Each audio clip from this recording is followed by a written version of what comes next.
Madame Isabelle Coutan-Père, juriste française, spécialiste des questions internationales, quelle importance accordez-vous à cette invitation faite par l'Iran aux ambassadeurs et représentants des pays membres de l'Agence internationale de l'énergie atomique et du mouvement des non-alignés, notamment, à visiter ces installations nucléaires?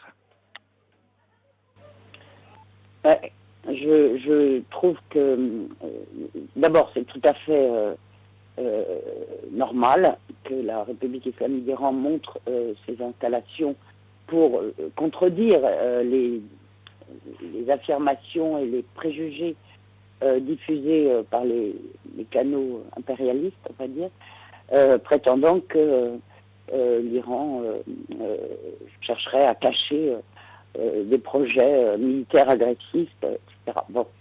Alors, je crois que l'Union européenne a refusé la transparence. Quand je dis refuser la transparence, ça veut dire quoi? Refuser d'être mis devant les faits, à savoir que la République islamique d'Iran ne cache rien et ne cherche pas à tromper le monde.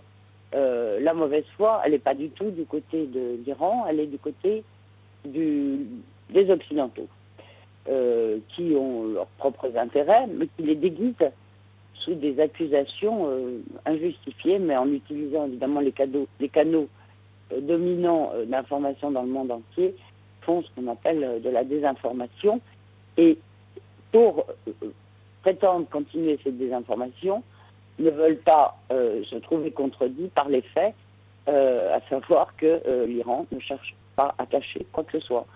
Développe ses activités comme tout pays en a le droit, dans des conditions extrêmement difficiles, parce qu'il faut bien reconnaître que le camp occidental mène une guerre contre la République islamique d'Iran depuis plusieurs années pour ses propres intérêts, qui ne sont absolument pas ni les intérêts du peuple iranien, ni les intérêts du reste du monde.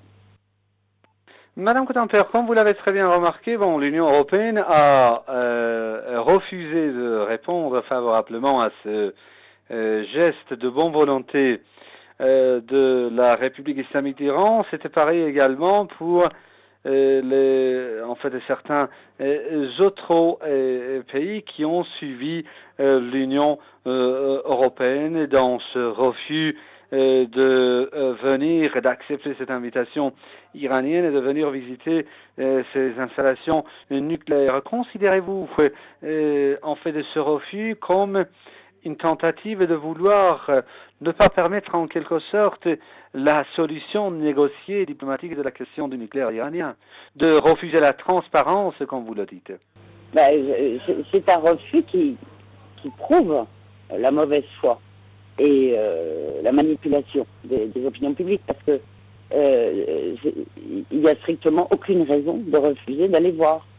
Donc, la seule hypothèse possible pour interpréter ce refus, y compris d'ailleurs des pays sudistes, qui ont certainement d'ailleurs été menacés d'être privés de fonds internationaux ou de prêts de la Banque mondiale ou je ne sais quoi, parce que ça marche comme ça. Mais en tout cas, la seule interprétation de ce refus, c'est pour continuer à cacher la vérité. C'est-à-dire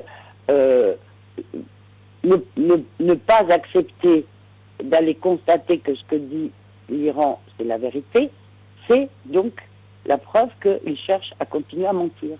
Donc il n'y a pas d'autre interprétation possible, à mon avis.